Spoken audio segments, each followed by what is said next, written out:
What if we have to rebuild human society from the ground up? Their versions of the end of the world are predicted both in the religious texts of different peoples and confessions and in world art culture in the forms of films, computer games, and books. And each of these works expresses different views on how people will cope with the consequences of the apocalypse and restore civilization. Today, we will try to guess how far humanity will roll back in its technological development and how difficult it'll be for people to restore the lost knowledge. Viewers who are interested in the development of life on our planet in different periods of its existence and new scientific achievements in this area, we suggest subscribing to our channel. This will allow you to be the first to know about the releases of new videos and leave your comments underneath them. You can also help promote the channel with likes. The cause of the end of the world can be events such as global natural disasters, pandemics of various deadly diseases, or nuclear war. All these events are capable of taking the lives of most of the planet's population and destroying the existing system of production of the necessary goods. But in this video, we're not going to consider the ways to survive in the radioactive wastelands among gangs of marauders or fight hordes of zombies eager to eat everyone they can reach. Let's try to simulate a situation when, as a result of the end of the world, there were suddenly practically no people left on Earth.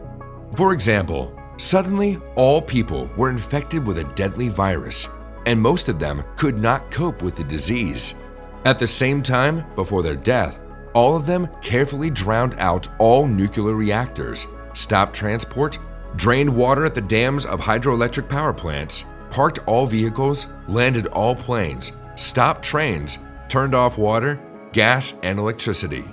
That is, the surviving handful of people got a clean and almost safe planet, not affected by radiation, acid rain, hurricanes, tsunamis, and earthquakes, with a familiar climate and other living conditions.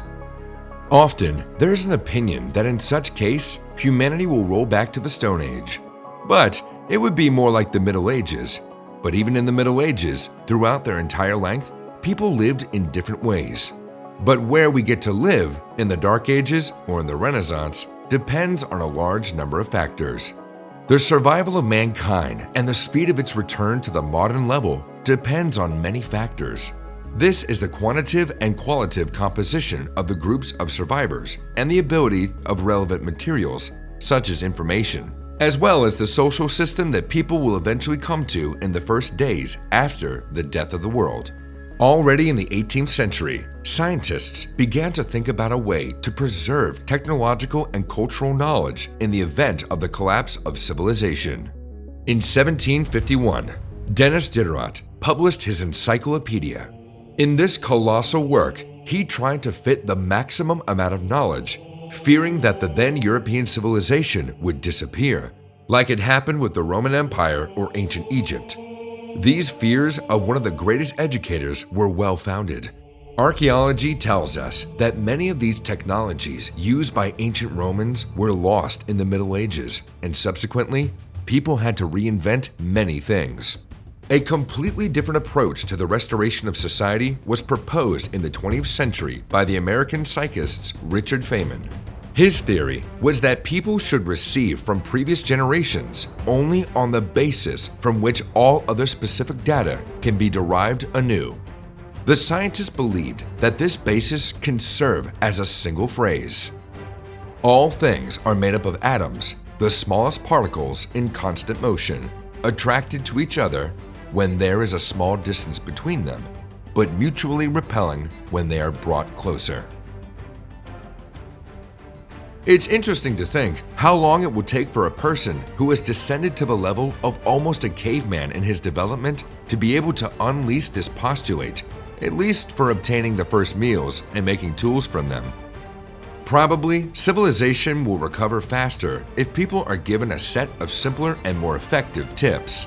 Like the old joke goes, that the only book you need to take with you to a desert island is a textbook on agriculture. And that sounds pretty appropriate. Therefore, not so long ago, Science journalist Lewis Dartnell published the book Civilization from Scratch: What You Need to Know to Be Able to Survive After a Global Catastrophe. Although this book also contains a large number of practical tips and recommendations for surviving in a post-apocalyptic environment, this is not the main idea of the author.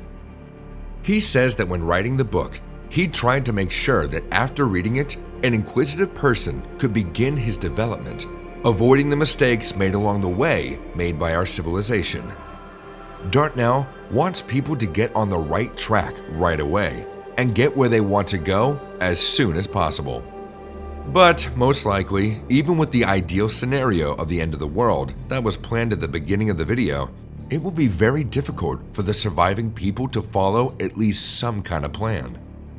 So, back to the first question asked earlier. How many people are needed to restore the human population?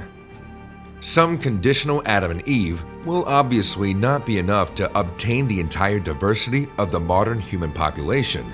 If only a single man and a single woman remain alive, then people will eventually degenerate rather than regain their lost positions.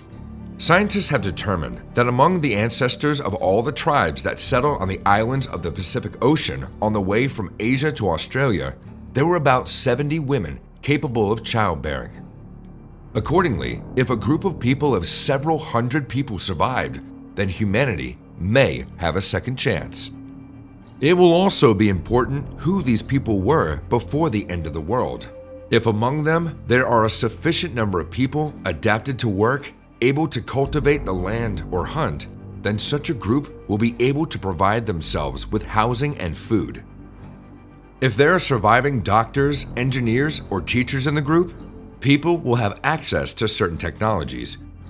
But the main thing is that they should be able to establish a system for transferring this knowledge to future generations. With a high probability, these people will not live in large cities, but will settle in rural areas. At first, they may return to foraging through hunting and gathering. Moreover, at first, the collectors will often visit ruins of dying cities.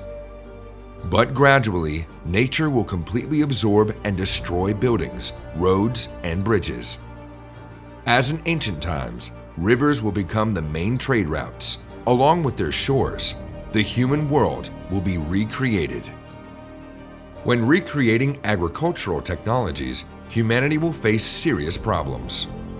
The fact is that most modern plants that are grown on an industrial scale are the result of a long selection and cultivation of the necessary qualities.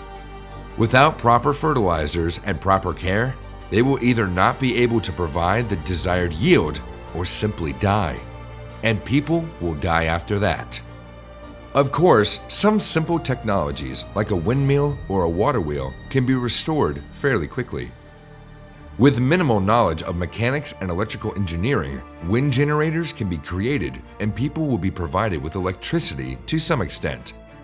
But such a familiar thing as an incandescent lamp cannot be assembled without an appropriate level of development of science and technology.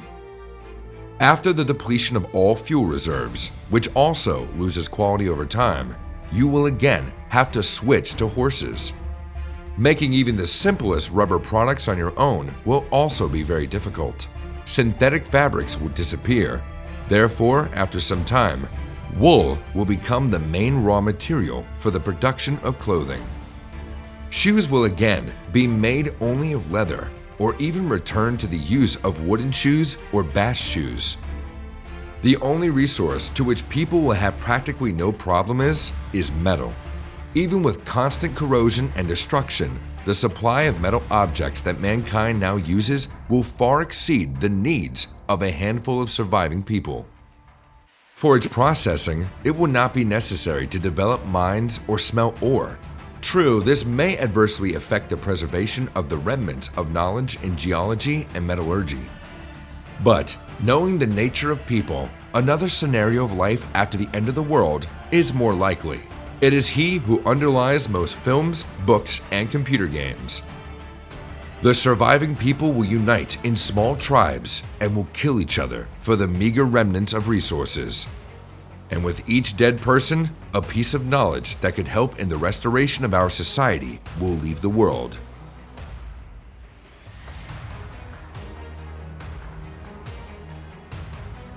Thanks to everyone who watched the video to the end. You can learn more about the possible options and expected dates for the end of the world, as well as other global catastrophes of the past from other materials posted on the Dinosaur Age channel.